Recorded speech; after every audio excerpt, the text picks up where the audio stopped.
Vamos a buscar en Primera de Corintios, capítulo 2.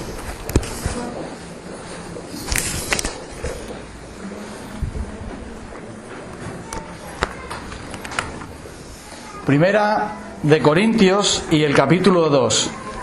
Como sabéis, y también para aquellos que nos visitan lo vamos a decir, estamos durante algunos cuantos domingos hablando sobre la persona y la obra del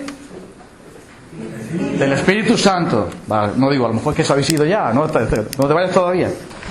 Del Espíritu Santo. Y vamos a ver otra parte más de la obra gloriosa de Dios, el Espíritu Santo. Ya sabemos que Dios existe en tres personas, Padre, Hijo y Espíritu Santo.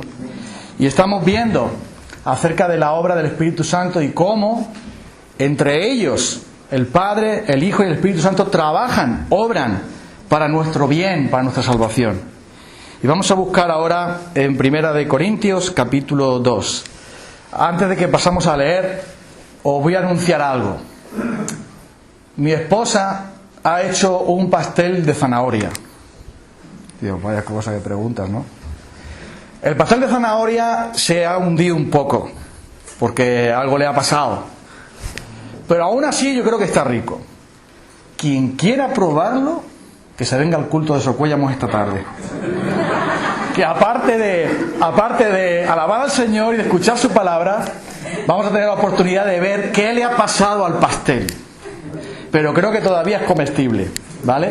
Entonces estamos quedando en Socuéllamos para los que vamos, llevar alguna cosa para después compartir un café, un refresco y estar con los hermanos allí, ¿vale? Entonces será para animaros en ese sentido.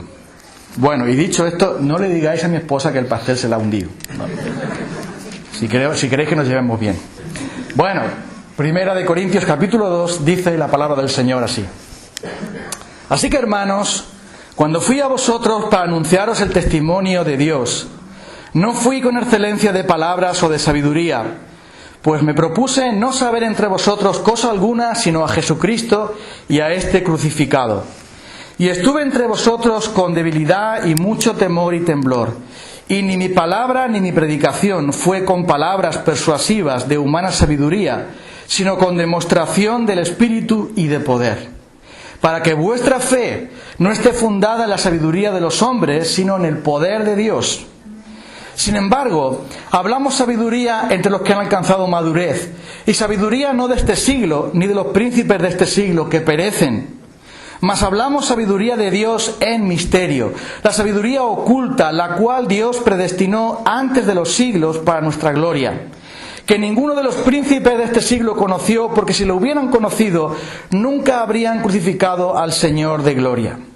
Antes bien, como está escrito, cosas que ojo no vio, ni oído oyó, ni han subido en corazón de hombre, son las que Dios ha preparado para los que le aman. Pero Dios nos las reveló a nosotros por el Espíritu, porque el Espíritu todo lo escudriña, aún lo profundo de Dios. Porque ¿quién de los hombres sabe las cosas que está en el hombre, sino el Espíritu del hombre que está en él? Así tampoco nadie conoció las cosas de Dios, sino el Espíritu de Dios. Y nosotros no hemos recibido el Espíritu del mundo, sino el Espíritu que proviene de Dios, para que sepamos lo que Dios nos ha concedido. Lo cual también hablamos, no con palabras enseñadas por sabiduría humana, sino con las que enseña el Espíritu, acomodando lo espiritual a lo espiritual. Pero el hombre natural no percibe las cosas que son del Espíritu de Dios, porque para él son locura, y no las puede entender porque se han de discernir espiritualmente. En cambio, el espiritual juzga todas las cosas, pero él no es juzgado de nadie. Porque ¿quién conoció la mente del Señor? ¿Quién le instruirá? Mas nosotros tenemos la mente de Cristo. Hasta aquí la palabra del Señor. Mis padres son cristianos y desde niño yo iba a la iglesia. Conocía versículos de memoria. Uno de los primeros que aprendí fue Juan 3:16, el corazón de la Biblia. Y también aprendí el Salmo 23, que ya una vez os conté cómo me ayudó en un momento especial. del Evangelio, yo eso lo tenía aquí. Pero aquí yo podía comprender las verdades de Dios. Que existe Dios, que hay un cielo, que hay un infierno, que está el pecado, que hay gracia, que Cristo murió, que Cristo resucitó. Yo podía entender todo eso, podía recitar versículos de eso, podía explicarle a mis compañeros de clase lo que nosotros los evangélicos creíamos. Y es más, me podía llevar algún premio de la profesora de escuela dominical por aprenderme los versículos y participar en una obra de teatro en Navidad y explicar lo que es la conversión. Y aún así, yo no tenía a Cristo.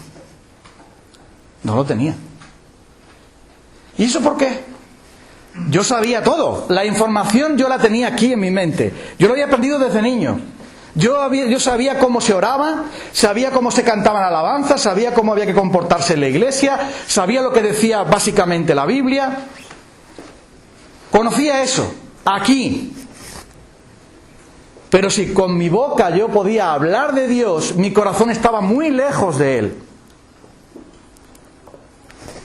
¿Y cuál es el problema? ¿Es que acaso yo no entendía? Sí. ¿Acaso yo no sabía? Sí. ¿Cuál era el problema? El problema es que estaba ciego, espiritualmente ciego. Piensa en una persona que no tiene audición, que está sordo. Y tú le llevas a escuchar una sinfonía o lo llevas a un concierto. Y ahí están los músicos tocando. Y tú que escuchas perfectamente, tú estás disfrutando del concierto. ¡Oh, qué bien tocan! ¡Qué bien cantan! ¡Qué música tan bonita! ¡Qué bien estoy disfrutando un montón! Pero el que está sordo solo ve a unas personas que hacen gestos con instrumentos.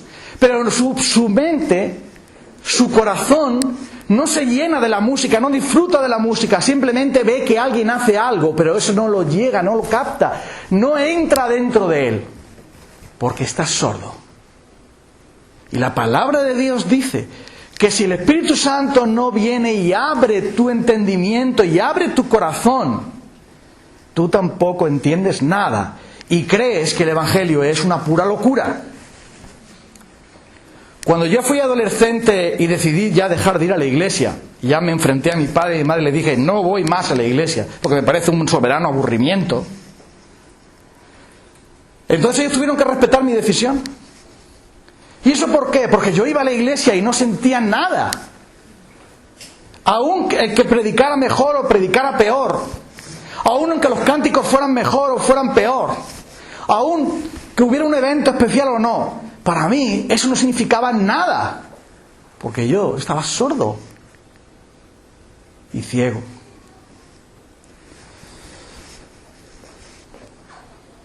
Y nosotros, sin la acción poderosa del Espíritu Santo, estamos igual, no entendemos. Había una mujer muy religiosa que se llamaba Lidia. No es mi mujer. Esa vivió hace muchos años. Creo que el nombre de mi mujer viene por ella, seguro. Era una mujer que le gustaba la religión y oraba. Se juntaba con otras mujeres judías y ellas oraban a Dios, iban al río y allí se reunían y oraba a Dios junto con otras mujeres. Una mujer de una buena posición económica y religiosa. Y oraba. Y un día el apóstol Pablo, buscando él a personas religiosas para hablarles de Cristo, pues va a ese río y les predica. Eso está en Hechos de los Apóstoles, ¿vale? Ya sabemos ahí la historia. Y ahí está Lidia y ahí había otras mujeres ahí. Entonces llega Pablo y les habla del Evangelio, les habla de Cristo, les habla de la salvación, del pecado, de la gracia, del arrepentimiento, de la fe, de todo eso. Y dice la palabra de Dios que el Espíritu Santo abrió el corazón de ella para que ella escuchara la palabra que Pablo estaba predicando. Y entonces dice que ella se convirtió al Señor.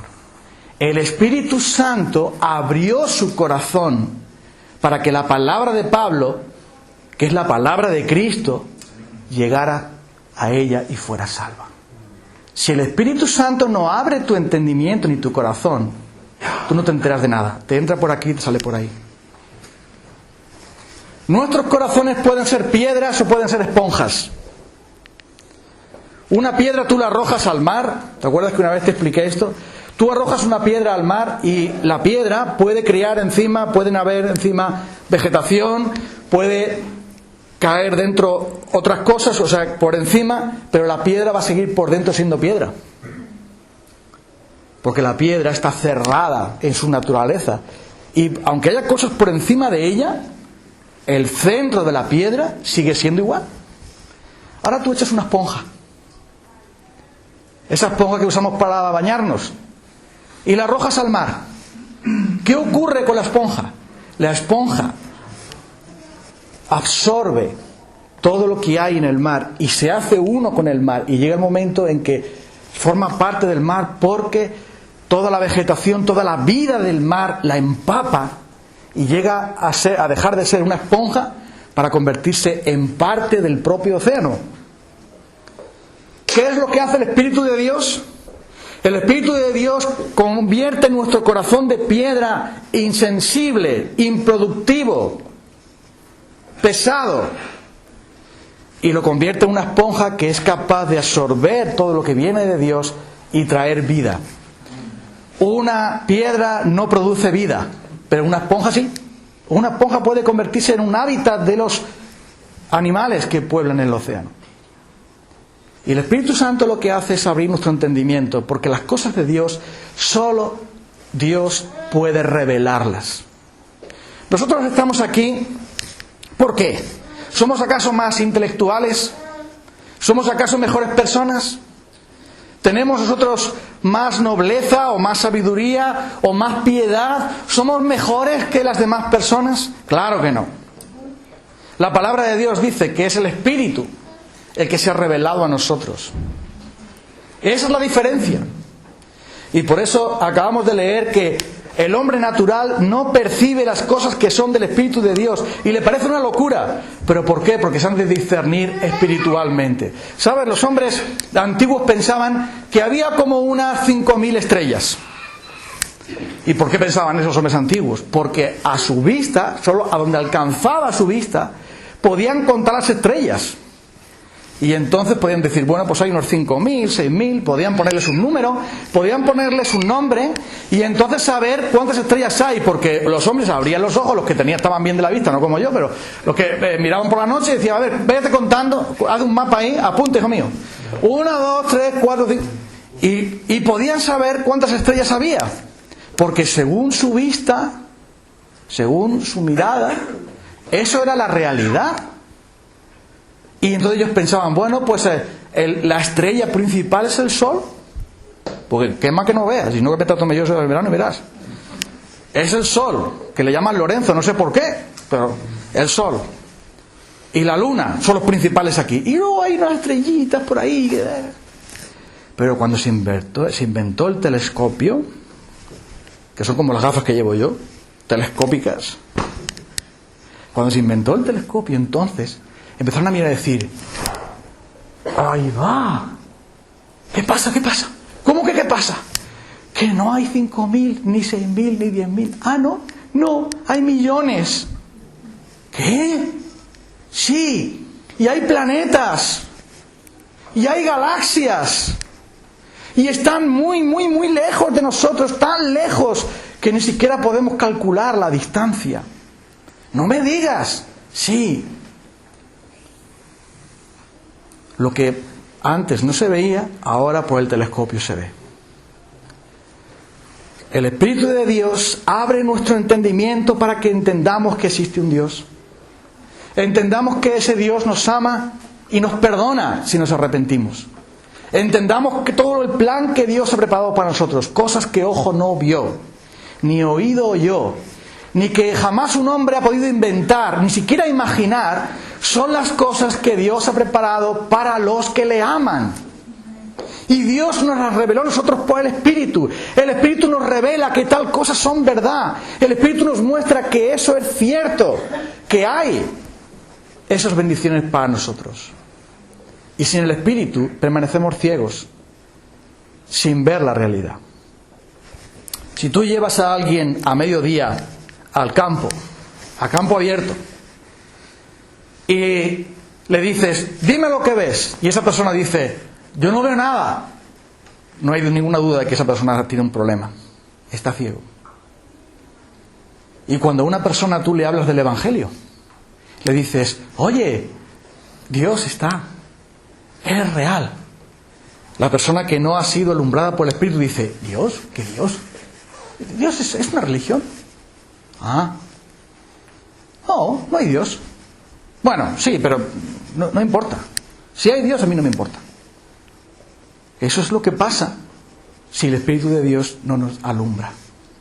Y la gran obra del Espíritu Santo es que Él va a convencer de pecado, de justicia y de juicio, como dice el apóstol Juan. La gran obra del Espíritu Santo es hacer que los ciegos vean. Y Jesucristo lo dijo, yo he venido para traer vista a los ciegos. La vista espiritual, para que las personas puedan llegar a conocer la realidad de Dios, la realidad de su Evangelio. Pero sin el Espíritu, amigo, no puedes entender.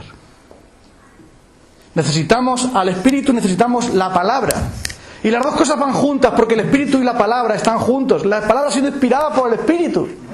Y el Espíritu Santo no va a usar otra herramienta que no sea la que Él ha dado. Por eso van juntos. Y por eso también el apóstol Pablo habla de predicar la palabra. Sin ella no hay nada que hacer. Capítulo 1, versículo 18 de Primera de Corintios. Porque la palabra de la cruz, es decir, el Evangelio de la cruz, es locura para los que se pierden, mas para los que se salvan es el poder de Dios. Fíjate qué diferencia. Para uno es una tontería. La palabra locura que aparece ahí quiere decir tontería. El Evangelio, la cruz del Calvario, el perdón de los pecados, la vida eterna, eso es una tontería. Eso decía yo también. ¿Qué importa eso? Pero para los que creen, para los que se salvan, aquellos a los cuales el Señor ilumina por su gracia, es el poder de Dios. Para algunos es religión,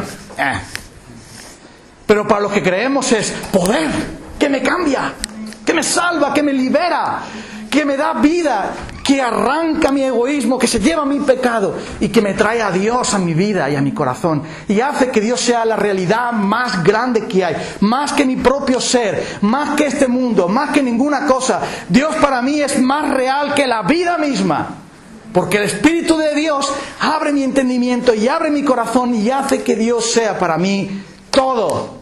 Y puedo dudar hasta de mi propia existencia, pero no voy a dudar de Dios, porque Dios es real. El Espíritu de Dios hace eso. Y lo hace a través de la palabra de la cruz, de la palabra del Evangelio. Tengo un amigo que es pastor, Luis, en Ciudad Real. A él le gusta mucho la música clásica. A mí también me gusta todo tipo de música. Hasta la música rumana la acepto. Y soy un melómano, ¿verdad? Me gusta todo tipo de música. Algunas más, otras menos, pero... Y él tiene una colección de las obras de Bach. Johann Sebastian Bach, el alemán, el compositor clásico. Él escribió obras impresionantes, magníficas. Una serie muy interesante sobre la pasión de Jesús. Está la pasión según San Mateo y está la pasión según San Juan, por lo menos. Yo había yo había oído alguna vez esa sinfonía, pero me parecía un poco aburrida esa música. Porque cuando llevas un rato escuchándola, como que o te dan ganas de dormir o te dan ganas de poner otra cosa. Porque, no sé, se resulta pesado. Y un día que estaba allí en casa de Luis y me tocaba a mí predicar por la tarde, había mucho tiempo hasta que llegaba el culto de la tarde y todo estaba aburrido, y entonces dice Luis, oye, si quieres poner música, aquí está el libreto. ¿Sabes lo que es el libreto, no? El libreto es... pues lo que se canta durante la obra, durante esa obra maestra, ¿no? Lo que cantan los coros junto con la música. Claro, como eso lo canta en alemán, yo no me enteraba de nada. Pero yo vi la guía escrita ahí y digo, bueno, pues déjame que vea la guía, a ver qué... y así escucho la música. ¡Oh, qué maravilla! Porque entonces tú vas leyendo lo que está pasando y cómo la música te cuenta cómo Jesús es crucificado, cómo Jesús es abandonado por el Padre, cómo Jesús clama en la cruz. Y eso tú lo estás leyendo en un libreto maravilloso, como en poema. Y estás escuchando la música. Y yo era leer eso y escuchar la música y emocionarme. Algunas veces me emociono. De emocionarme y decir, ¡oh, qué tremendo! Cómo la música y la palabra están juntas para explicar lo que pasó en la cruz. Pero yo antes me aburría. Pero ahora entiendo, porque la letra me hace ver el poder de la música. Y eso es la obra del Espíritu Santo. El Espíritu Santo es música para nosotros. Y la palabra de Dios nos hace entender su propósito y su evangelio. Por eso van las dos cosas juntas. Y sin la palabra no hay espíritu. Y sin espíritu no hay palabra. Las dos cosas van unidas como la cara y la cruz de una moneda. Y por eso el apóstol Pablo dice que él predicaba el evangelio. Él viene aquí diciendo que el evangelio, la palabra de la cruz, es donde Dios se glorifica. La sabiduría de los hombres Dios la rechaza. La sabiduría religiosa de los hombres Él no las quiere. Eso lo considera Dios como una locura. Sin embargo, el evangelio es poder de Dios.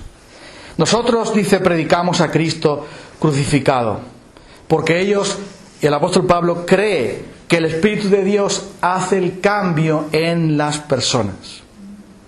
Es curioso que en 1 Corintios se habla de que los judíos, dice el versículo 23, 1 Corintios capítulo 1, versículo 23, versículo 22 podemos empezar a leer, dice, porque los judíos piden señales y los griegos buscan sabiduría, pero nosotros predicamos a Cristo crucificado, tropezadero para unos y para los gentiles locura. Oye, ¿tú puedes entender a Pablo lo que está diciendo aquí? Vamos a ver, Pablo. Si tú eres un vendedor de productos y el producto que tú vendes es el Evangelio y tú quieres que la gente crea más en el Evangelio y que se funden más iglesias cristianas porque ese es tu papel, Pablo, dale a la gente lo que le gusta. ¿Qué piden los judíos?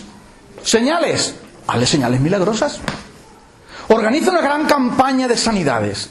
Organiza una gran campaña de milagros. Organiza un gran circo evangélico.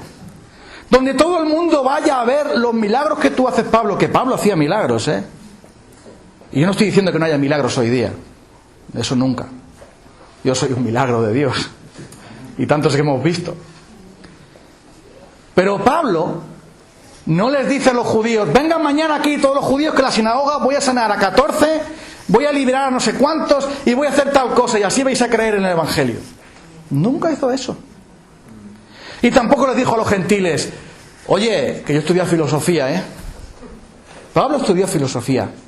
Y él podía citar a filósofos en su propio idioma. Pablo era una persona muy culta, hablaba 5 idiomas. Una persona que conocía muy bien la cultura griega. Y él podía muy bien sorprender con su sabiduría humana, citando por aquí, citando por allá. Y a los gentiles lo que les gustaba eran los debates. Pablo, a ver qué... Pablo es un palabrero, a ver qué nos va a decir aquí. Y Pablo iba y discutía con ellos, pero les hablaba del Evangelio y salían huyendo, no lo querían.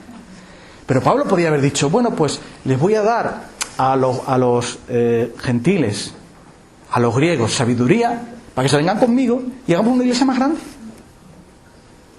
Así que a los judíos me los gano con los milagros. Y a los gentiles con la labia. Bla, bla, bla, bla, bla, bla, bla. Sabiduría, sabiduría, sabiduría, sabiduría.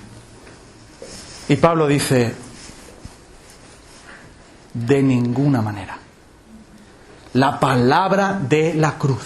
Pero Pablo, mira, para los judíos eso es una locura. O sea, es un tropezadero. El Salvador, el Mesías muriendo en una cruz. El Mesías es el que le va a cortar la cabeza a los yihadistas. Ese es el que va a venir ahora. Pero dice Pablo, no, espera, es que no es Salvador, es que murió en una cruz, es que fue crucificado por el pecado. Y los judíos dicen, ¡fuera! Eso no puede ser. Y cuando predica eso a los gentiles dicen, un Dios tú predicas, Pablo, un Dios que se deja clavar en una cruz en vez de arrasarlo con el fuego. Un Dios humilde, un Dios que lava los pies de sus discípulos con un lebrillo y una toalla. Un Dios que se entrega y que es traicionado. Ese es el Dios que tú predicas, Pablo. Anda. Nuestros dioses son más potentes, tienen más poder. ¿Qué sabiduría es esa? Sin embargo, Pablo dice: no quiero saber más nada sino a Cristo y al crucificado.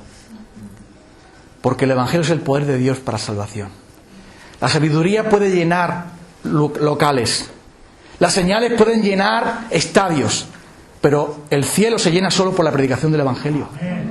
Solo con Cristo y al crucificado. Solo con la palabra de Dios. Solo con el poder del Espíritu Santo. Y por eso dice Pablo: vale, pues los judíos piden señales. No hay señales. Los gentiles piden sabiduría. No hay sabiduría. Entonces, ¿qué hay, Pablo? Cristo. Eso es lo que hay. Cristo y el crucificado. Porque no quiero saber más nada. Él es el único Salvador. Y Él, el Espíritu de Dios, se encargará de abrir corazones y de salvar a la gente. Aunque esa palabra de la cruz sea locura. Y entonces le preguntan a Pablo: oye, Pablo, ¿y por qué los judíos no creen? Porque a los suyos vino y los suyos no les recibieron. ¿Qué ha pasado, Pablo? ¿Por qué? ¿Por qué ellos rechazan a Jesús? ¿Por qué odian a Jesús? ¿Por qué no se convierten a Él? ¿Por qué no lo reconocen como el Mesías, como el Salvador? ¿Qué ha pasado, Pablo? Y en 2 de Corintios capítulo 3, Pablo lo explica. Explica que los judíos leen la ley de Dios y leen el profeta Isaías, pero están ciegos, hay un velo delante de ellos. Hay una ceguera espiritual.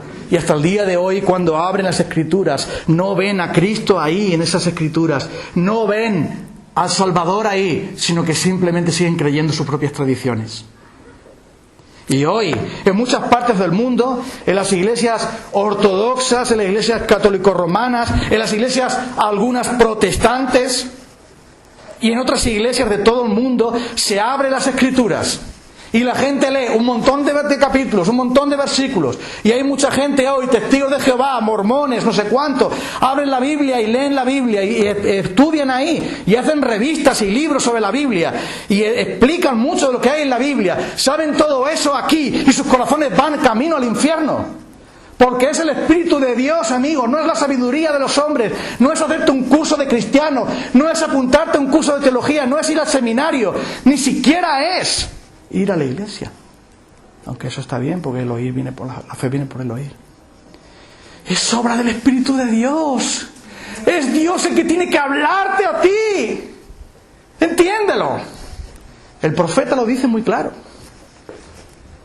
Y serán todos enseñados por Dios. Ninguno le dirá a su prójimo: ven que te voy a enseñar del Señor, porque Dios mismo te enseñará. A mí ya me habían enseñado mis padres. Gracias a Dios por ellos. Me habían enseñado mis profesores de escuela dominical. El pastor de la iglesia me había enseñado. El líder de jóvenes vino a buscarme también para enseñarme. Yo tenía enseñanza por todas partes. Toda la enseñanza estaba aquí en mi mente. Yo lo sabía todo eso, pero yo estaba perdido. Porque a no ser que el Espíritu de Dios abra tu corazón como abrió el corazón de Lidia, abra tu mente, quite la ceguera, quite las escamas de tus ojos, quite el velo que hay delante de ti, Cristo para ti no será nada y estarás perdido. Y el Evangelio te parecerá una tontería, una locura, algo de la religión, algo para la gente débil, algo para las abuelitas, algo para los enfermos, algo para los desahuciados, pero para mí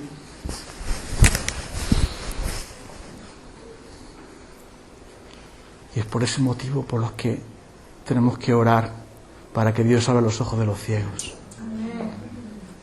Pero ¿sabes? Hay algo más que quiero compartir.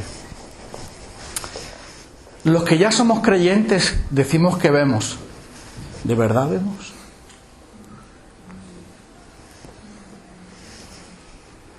No estaría mal que fuésemos al oculista.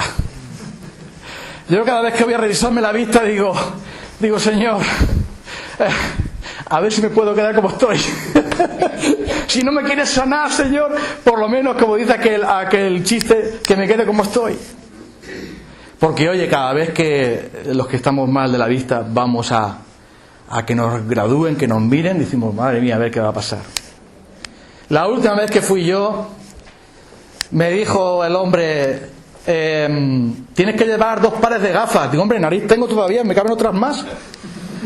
Dice, no, pero es que necesitas unas para ver de cerca y otras para ver de lejos. Y entonces, ¿qué pasa? Dice, que ves menos que un pez frito, vaya, o sea, que no.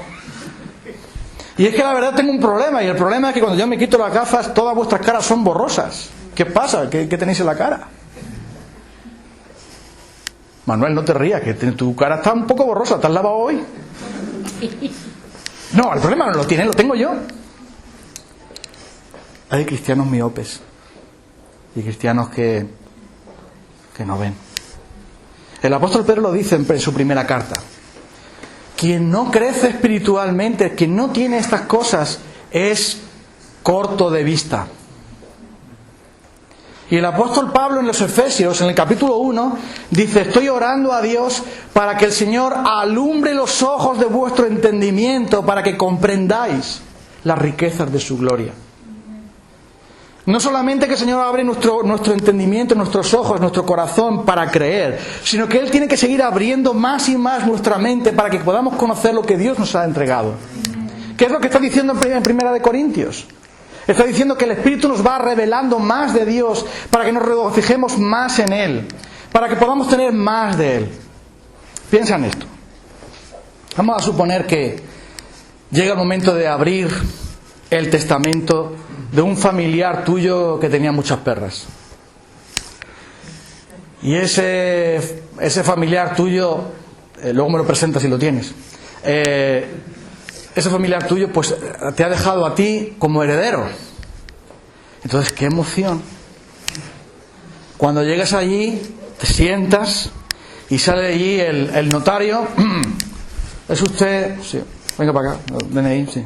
Ahora vamos a proceder a la lectura del testamento para que sepa usted qué le ha correspondido en herencia de su tío abuelo el conde. No el conde Drácula, sino otro conde. Entonces ahí se abre el testamento y entonces cuando va a empezar y dejo y tal, ¡ay qué bien! Ya, yo soy el heredero, mire. No, espera, no, ya está, yo soy el heredero, ¿no? Adiós, me voy, voy a celebrarlo, Pero espera que, a ver lo que te ha dado, lo que te ha correspondido. No, pero mira, dígame usted, yo no quiero leer, dígame usted si me ha tocado el palacete. Pues sí. ¡Oh, qué bien! Ya me ha tocado el palacete. Me voy.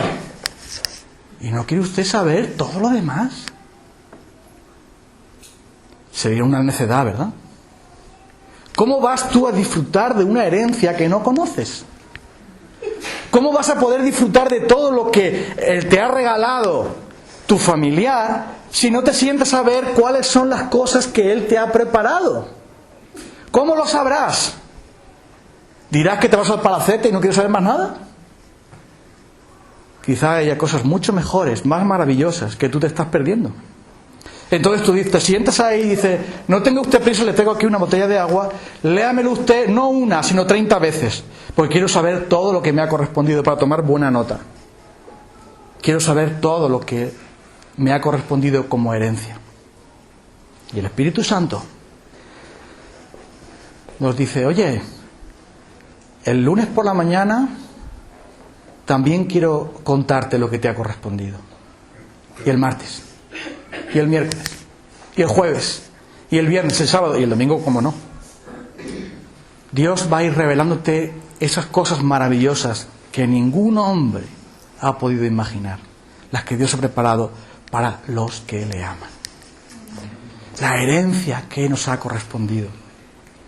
Y eso es una cosa que el Espíritu Santo hace que yo me regocije, porque cuando yo leo la palabra de Dios y yo entiendo a través de ella las cosas tan grandes que Dios nos ha preparado, me ha preparado a mí, esas cosas que solo el Espíritu de Dios me revela, entonces yo me puedo regocijar en el Señor. Yo puedo disfrutar de Él. Y aunque tenga 1000 problemas en mi casa, en el trabajo, donde quiera que esté, voy a la palabra de Dios, el Espíritu Santo me dice, oye, mira, esto es para ti, esto es tuyo. Y entonces yo me regocijo en el Señor.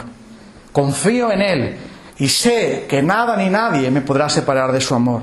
Sé que Él va a estar conmigo siempre. Sé que su Espíritu me va a hacer regocijarme en esas grandes promesas, esas magníficas promesas que Dios ha preparado para los que le aman, que Dios nos ha dado. Por eso Pablo dice, os ruego, o sea, ese es el ruego que yo hago al Señor, que abra los ojos de vuestro entendimiento, para que comprendáis, para que conozcáis esa herencia. La obra del Espíritu Santo en la gente no creyente consiste en que por fin vean lo maravilloso que es Cristo. Vean que Él es todo. Que en Él tenemos perdón, que en Él tenemos vida, que en Él tenemos paz, que en Él tenemos gozo, que en Él estamos completos. Y como veíamos el otro día, ayer en la película, ni un coche, ni mujeres, ni un buen trabajo, ni una buena casa, ninguna de esas cosas te da la paz. Solo la puedes tener con Dios cuando te reconcilias con Él. Y la obra del Espíritu Santo en los creyentes, haciéndonos ver más y más y más la realidad de su presencia, la realidad de sus promesas, la realidad de su poder, la realidad de su amor, haciéndonos ver cada día más cuánto nos ha amado y cuánto ha preparado para nosotros para que lo disfrutemos. Pero hay que sentarse a escuchar el testamento. Hay que sentarse con Dios, con el notario del Señor, que es el Espíritu Santo, para que Él nos muestre cuán grandes cosas ha hecho Dios para los que le aman. Vamos a cantar un cántico para finalizar. Luego los hermanos que se preparen. Y hay algo que quiero decir mientras que cantamos este cántico. Dice, de tal manera me amó, que su vida no escatimó. La gran herencia, la gran cosa que Dios ha preparado para los que le aman, aunque es cosa con mayúscula, porque es alguien. No son favores. Dios no nos ha preparado palacios, coches, una cuenta bancaria. Cuando Dios decidió mostrarnos su amor, nos regaló a su Hijo. No cosas, sino a alguien. Y por eso vamos a alabar al Señor ahora. Y si no tienes a Jesucristo en tu vida, es el momento de que tú reconozcas ese amor, que le pidas al Señor Jesús que Él sea tu Señor. Y si así lo haces, como lo hice yo también un día hace ya años, podrás cantar de verdad ese cántico. Cuando dice al final, porque Él murió por mí, le seguiré. Yo no sabía eso. Lo sabía aquí, pero no dentro. Por mí murió, le seguiré. Y ahora que el Señor ha abierto mi entendimiento, mi corazón, me hace ver que Cristo está por mí. Y yo le seguiré. ¿Le vas a seguir tú? Eso lo tienes que responder a Dios. Vamos a cantar este cántico.